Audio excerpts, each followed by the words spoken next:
ಇನ್ನು ಮುಡಾಯಣದ ಬಗ್ಗೆ ಕೆಲವೊಂದಷ್ಟು ವಿಚಾರಗಳನ್ನು ನೋಡ್ತಾ ಹೋಗೋಣ.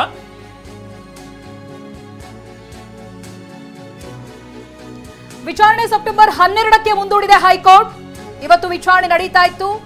ಇನ್ನು ವಿಚಾರಣೆಯನ್ನ 12ಕ್ಕೆ ಮುಂದೂಡಿದ್ದಾರೆ. ಹೈಕೋರ್ಟ್ ಏಕಸದಸ್ಯ ಪೀಠದಿಂದ ವಿಚಾರಣೆ ಮುಂದೂಡಿಕೆಯಾಗಿದೆ. ಮುಡಾ ಹಗರಣಕ್ಕೆ ಸಂಬಂಧಪಟ್ಟಂತೆ ಮುಡಾ ಪ್ರಾಸಿಕ್ಯೂಷನ್ ಅನ್ನ ಪ್ರಶ್ನಿಸಿ ಸಿಎಂ ಸಲ್ಲಿಸಿದ್ದಂತ ಅರ್ಜಿಯ ವಿಚಾರಣೆಯನ್ನ ಮುಂದೂಡಲಾಗಿದೆ.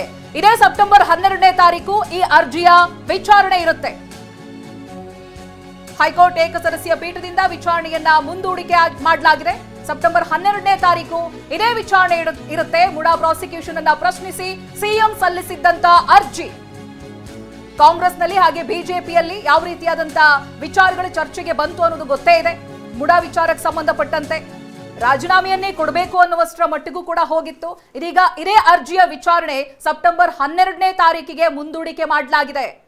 12ನೇ ತಾರೀಕು ಏನಾಗುತ್ತೆ ಅನ್ನುವಂತ ಕುತೂಹಲ ಇದ್ದೇ ಇದೆ. ಇವತ್ತು ಇದ್ದಂತ ವಿಚಾರಣೆ ಮುಂದೆ ಸೆಪ್ಟೆಂಬರ್ 12ನೇ ತಾರೀಕಿಗೆ ನಡೆಯೋದಿದೆ. S, exactly. ಸೊ ಹಿಂದೆನೆ ಕೂಡ ವಿಚಾರಣೆ ಇದೆ 12ಕ್ಕೆ ಅನ್ನುವಂಥ ಒಂದು ವಿಚಾರ ಪ್ರಸ್ತಾಪ ಆಗಿತ್ತು. ಅಂದ್ರೆ ಅಭಿಷೇಕ್ ಮನು ಸಿಂಘವಿಯವರು ಬಹುಶಃ ಸಿಎಂ ಪರವಾಗಿ ತಮ್ಮ ಒಂದು ಫೈನಲ್ ಸ್ಟೇಟ್ಮೆಂಟ್ ಅನ್ನ ದಾಖಲಿಸಬಹುದು ಅಂತೇಳಿ ಬಹುಶಃ ಈಗ 12ನೇ ತಾರೀಕು ತನಕ ಮತ್ತಷ್ಟು ರಿಲೀಫ್ ಇದೆ ಈಗ ಸಿಎಂಗೆ. ಬಟ್ ಅದು ಹವಢವ ಅಂತೂ ಇದ್ದೇ ಇದೆ. 12ನೇ ತಾರೀಕು ಏನಾಗುತ್ತಪ್ಪ ಅಂತ